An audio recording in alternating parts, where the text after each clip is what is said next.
noticias relacionadas. Maje, manipuladora hasta el final, envió 5 cartas de amor a Salva para que no la delatara. Maje, la viuda negra de Novelda, revoluciona la cárcel mixta de Picassent con sus flirteos. La pérfida habilidad de Maje, la viuda negra, 4 amantes a la vez que preparaba el asesinato de su marido. En la prisión saben que es famosa, atrae todas las miradas y genera morbo en la mayoría de internos.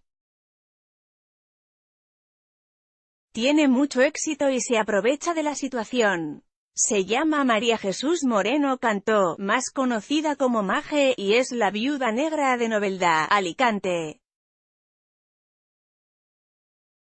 Así se la conoce después de su detención por el crimen de su marido, el ingeniero Antonio Navarro, en el garaje de la vivienda de ambos en Patrais, Valencia.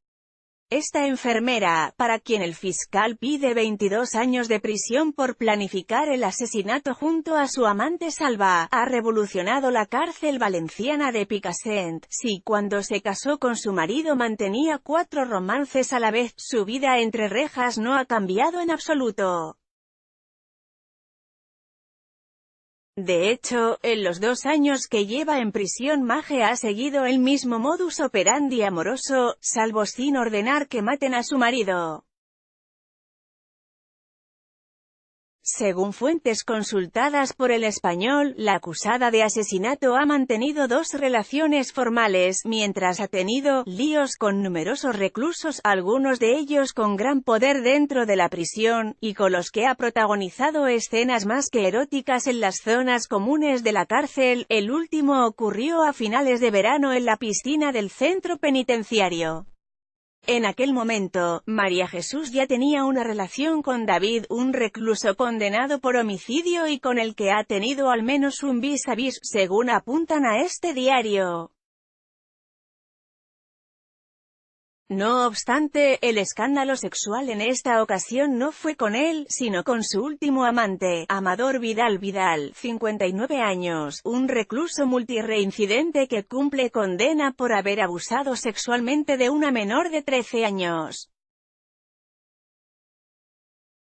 Su primera entrada en prisión fue en 1978, cuando tenía 18 años. Trato de favor. La acusada del asesinato de su marido estaba coqueteando y protagonizando situaciones un tanto incómodas, todo ello sentada sobre las rodillas del reo, pero sin llegar a tener sexo explícito. Ante esto, una funcionaria en prácticas que presenciaba la escena les recriminó su actitud. Maje obedeció, pero Amador, enfurecido, le intentó intimidar respondiéndole si no sabía quién era él.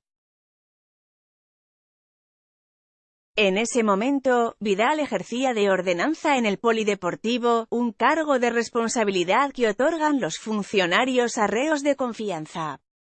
Una posición que, según señalan, le habría otorgado gran poder en la prisión a pesar de su historial delictivo, que suma delitos de abusos sexuales, atentado a la autoridad, estafa y robo. Aún así, la funcionaria hizo el parte correspondiente.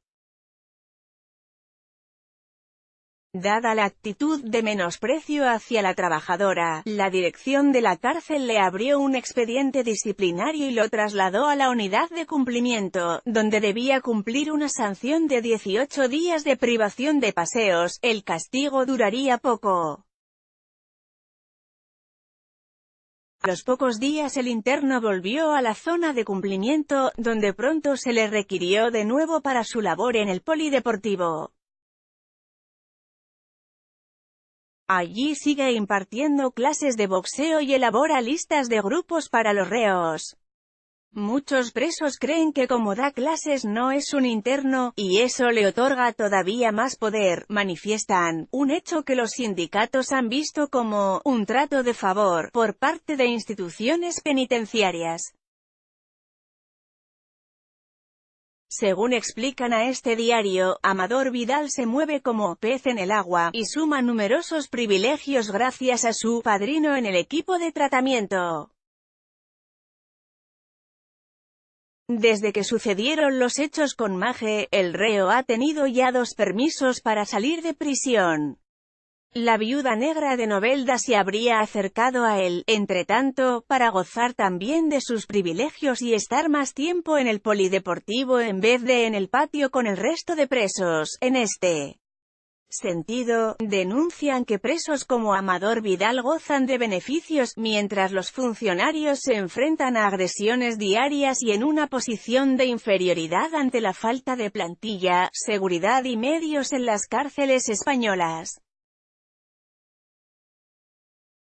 Este año se han producido un total de 355 agresiones graves a funcionarios por parte de los reclusos. Sexo en el taller sociocultural. Este encuentro íntimo, si bien, solo es uno de los tantos que ha protagonizado Maje en la cárcel valenciana.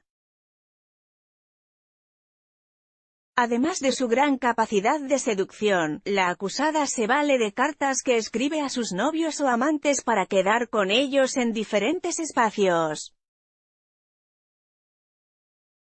Y en algunos casos, conseguir beneficios después. El más sonado ocurrió el pasado junio con su novio, David. Ambos practicaron sexo en el área sociocultural, un taller donde los presos desarrollan diferentes actividades. Los dos reos habían sido autorizados para realizar un curso ese día, pero se las saltaron y se fueron a otro sitio para mantener relaciones íntimas, según ha podido saber este diario. Poco después, los funcionarios pillaron a ambos cuando regresaban de lo que regresaban. Y de un lugar en el que no tenían que estar. A raíz de lo ocurrido, el centro penitenciario expedientó a David y lo desplazó a la unidad de cumplimiento, donde coincidiría con el amante de su novia, y condenado por abusos sexuales a una menor. Durante algunos días, María Jesús Moreno, por su parte, se ha ido ganando la confianza de los presos, manteniendo romances con algunos de ellos de manera simultánea y sin que unos y otros lo supieran. Hazañas que le han valido para hacerse con el cargo de ordenanza del módulo de primeros grados, donde se encarga de repartir la comida y de las labores de limpieza. Llama mucho la atención por su físico, tiene un comportamiento promiscuo, es famosa y todo eso le da éxito. Genera morbo en el resto de interinos y a ella le encanta gustar, señalan a este periódico. Reina de la prisión en menos de 2 años, Maje se ha hecho la reina del negociado de la prisión. Llegó tranquila, despreocupada, sin cambiar su carácter ni tampoco su conciencia. La viuda negra de Novelda, acusada de urdir el asesinato de su marido y con 4 amantes prácticamente solapados en el tiempo a sus espaldas hasta que uno de ellos mató a su esposo, entró muy chula, pidiendo tabaco. Y no ha tardado mucho en conseguir sus recaderos particulares. Maje lleva en la cárcel desde el pasado 12 de enero. Ha intentado salir en libertad provisional varias veces, pero para la justicia, no existen dudas respecto a la presunta participación en los hechos de la recurrente, quien lo ha reconocido así inicialmente con todo lujo de detalles y en modo que ha podido corroborarse periféricamente, de un modo suficiente, para atribuir una ulterior responsabilidad criminal en este momento, de carácter meramente indiciario y provisional. Pero, ¿qué ha sido de Salvador, el chico para todo de Maje, el recadero y asesino? Salva sigue en prisión también desde el 12 de enero.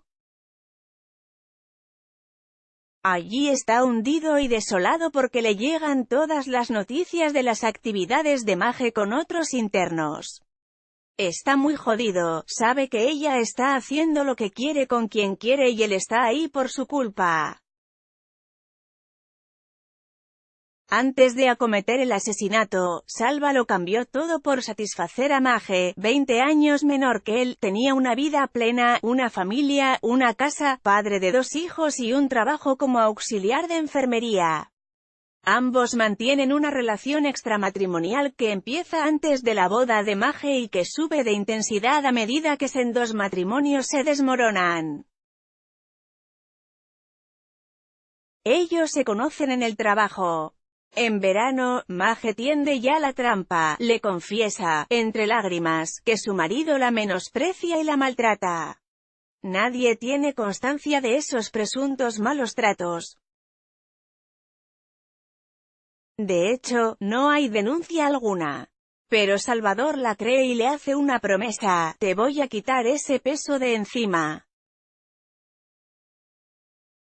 El crimen se lleva a cabo la soleada mañana del 16 de agosto en el 14 de la calle Calamocha. El ingeniero Antonio Navarro baja al garaje a coger su automóvil. No se da cuenta de que al lado del automóvil hay un varón agazapado que le aguarda con cautela.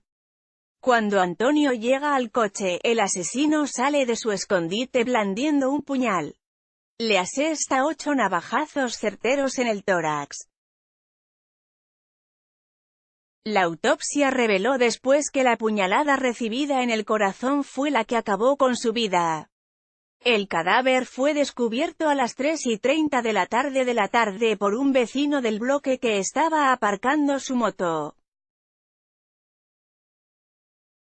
Cuando avisaron del crimen a María Jesús, ella aseguró que llevaba toda la mañana preocupada porque Antonio no contestaba a sus llamadas. Durante meses, el caso fue investigado de forma que se pensaba que unos ladrones habían asaltado a Antonio y le habían liquidado en su garaje porque no había pruebas de ello. Pero todo empezó a surgir a raíz de las conversaciones de Maggie con algunos de sus amigos o familiares. Ahí fue cuando los agentes descubrieron la verdad. Ella se encuentra ahora en el módulo de mujeres. Mientras tanto, en el módulo de enfermería de la misma prisión un hombre muy conocido para ella se lamenta cada día. Salva, el cuarto de sus amantes, quien llora desconsolado por el crimen cometido. Dicen sus compañeros, quienes tienen contacto con él, que está hundido desde que Maggie ha arrancado motores en prisión. Mientras ella sigue con su habitual ritmo de vida, Salva piensa en su familia, en su hija, en todo lo que dejó atrás al entregarse al amor de Maggie. Algo que le hunde cada día más. Sobre todo cuando recuerda algunas de las palabras que la viuda negra le dedicaba durante el noviazgo que ambos mantuvieron, una relación que fue ficticia y que nunca llegó a existir, pero que para Salva fue tan real como la vida misma. Así que entonces, en la soledad de su celda, recuerda algunas de las palabras que ella le dedicaba. Las palabras con las que se lo ganó, con las que conquistó su voluntad. Me pongo presumida cuando viene, coqueta, me gusta que sepa que estoy allí, no tengo ni idea de lo que siente, quizás ni me vea como una mujer para él, pero a mí me anima que venga a planta y verlo, y pasar a su lado. Está el gotero de Ringer vacío, me dice. Y yo pienso, pues llénamelo tú.